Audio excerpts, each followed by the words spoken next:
गद्दीवाला राजालाई र व्यासमा बसेको पण्डित कदापि मार्न पनि हुँदैन। अब यो जब ठुलो पाप हुन्छ त्यसकारणले गर्दाखेरिमा त्यसलाई चार पाटे मोडिदिएपछि राम्रो सजाय पुग्छ।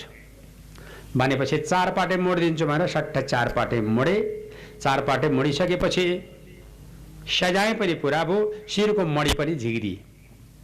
शिरको मणि झिकेर चार पाटे मोडिदिएपछि अनि त्यसपछिबाट उनको बेइज्जत भयो महाराज।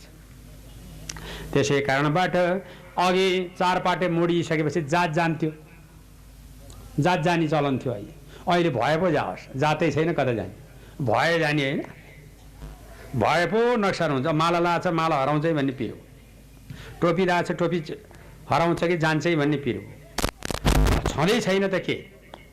त्यसै कारणबाट जसको जातै छैन नि आज के, जसरी मोडे पनि जात पनि जाँदैन, जसरी कपाल काटे पनि जाँदैन।